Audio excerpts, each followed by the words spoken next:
I don't think an episode of television exists that has me more torn than part 3 of Masters of the Air.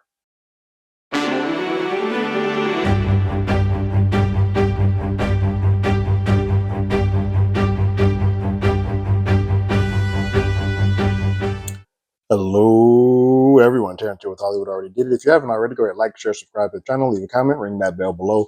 Anytime we have something, you will be among the first to know. Part 3 of Masters of the Air is here. We are now in this weekly release rollout. In part 3, let me start off by saying, I think part 3 is an amazingly shot and executed episode. It is gorgeous. It is intense. And you are on the edge of your seat for the majority of this episode. I don't know how you can have a bottle episode, if you will, in the middle of a series, a limited series, but this is what this is. 85 to 90% of this episode exist in the air with our folks, our people, all in the air in dogfights. As I mentioned in the previous video, for part 1 and part 2, outside of Callum, Austin Butler, and Barry Keoghan, and the one navigator who's sick, who I know more by a character type than I do about the character. This episode leaves a lot to be desired as far as character development. And it's even harder when they all look alike. There is no distinguishable characteristics that sort of define them. And some of these folks that go up into this massive air battle, we don't know. We spend less than 6 minutes in these entire 3 episodes with them. So what happens is you go into these dogfights and you put a gas mask on all of them. So imagine, obviously, I look different than them because I have beard and I'm black. But let's say that they're all very slender white males. You put a military hat on for the Air Force, and then you put an oxygen mask on. And that is all you get to see. You can't distinguish one from the other. And that is sort of the problem that I have with this episode, is that while spending this time in this dogfight, spending this time in this air battle, which is amazingly shot, when people's lives start being lost here, it doesn't hold as much weight as I think if we had spent a little bit more time even explaining 2 of these characters to me. And so when they perish, as we know they inevitably do, it doesn't do what I think it's intending for it to do. And so it exists more in extreme violence than it does in extreme sadness for us having to care for someone. I think war pictures and horror movies both fall into this world where we've seen these done many a different times in many a different ways. And I think what makes them stand up and stand above some others is that they take the time to sort of help us care and feel about these characters. With the exception of Buck and Bucky, we don't truly care about anybody that is here. And this includes Barry Keoghan's character, which we'll get to that as we continue on. So the first piece of this episode opens with all of our folks of the 100th having a meeting in the mess hall, if you will, their little powwow before they go into their next mission. And in this powwow, their orders are coming from a colonel who amps them up and tells them, like, yo, we're sending the biggest fleet we possibly can up here to get the drop on these Nazis and take away some of the German strongholds, that you will. And he's selling it to them. They're like, yo, we're gonna have 600, we're gonna be massive. But even he is aware that this is going to be a death trap and a suicide mission, if you will. But the plan actually is not a bad plan.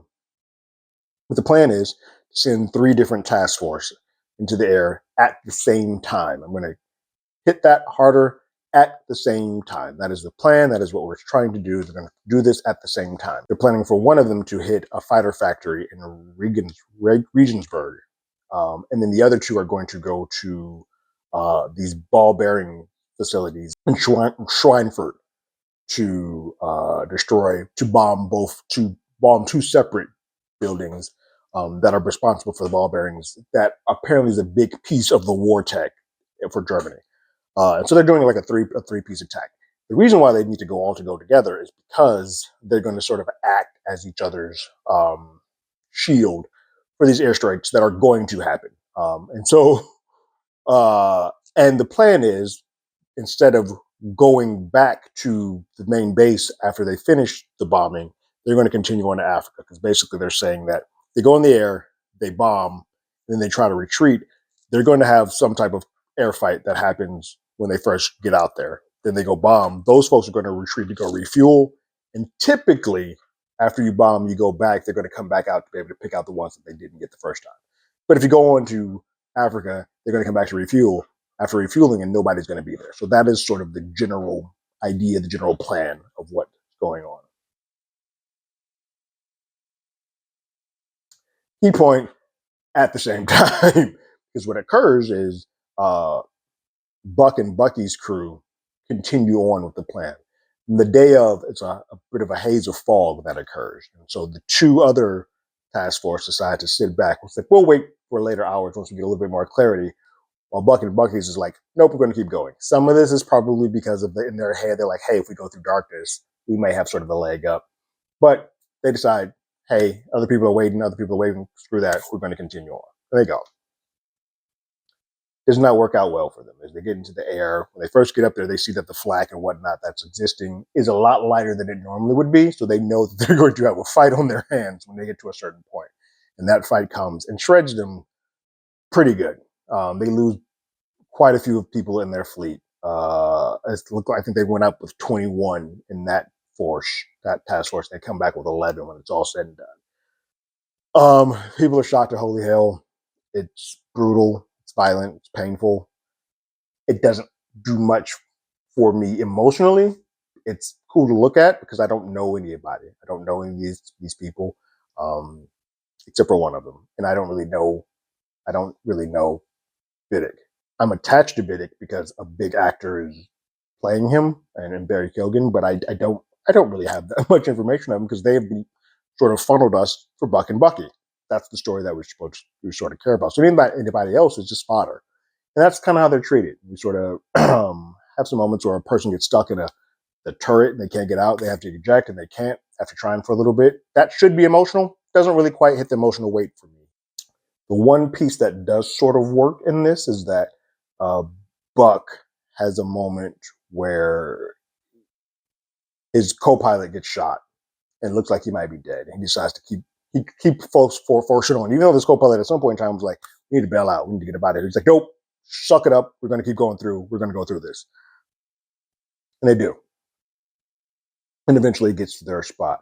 It's funny because John Egan didn't need to go up there, but he sort of has placed himself in there as a new rule or a new way of like pilot advisor or some word he comes up with to get himself on a plane just to be up in the muck of it. But he doesn't really need to be up there, but he winds up there, and just bedlam ensues. And they try to make their ways to Africa, and they do, basically with no gas left in the tank. They've done everything. They're dropping loads, they're dropping the turrets, they're dropping anything that they can that causes them to have extra weight so that they can make it to the air landing strip, which they missed by just that much there.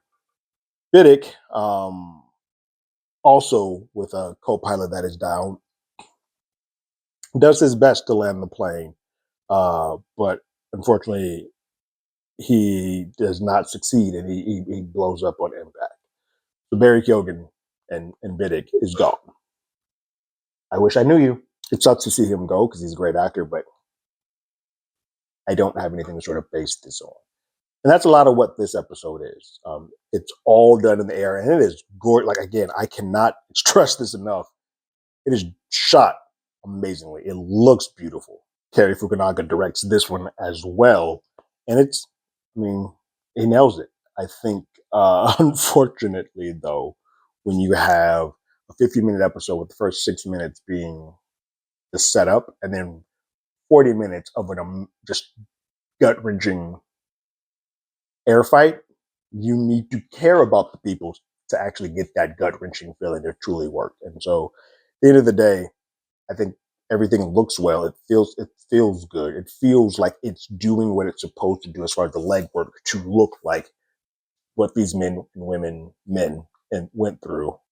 It puts to film what the Schweinfurt Regensburg missions were, but I think it fails, and it does so amazingly, but I think it fails to give any sort of heart or care behind it. So Unfortunately, it just kind of feels like these were the moments, or these are things that occurred, and we're just kind of going through those motions in an amazingly shot situation. So I'm torn because I still love the show. I still think there are pieces of it that are great. I think if you're looking for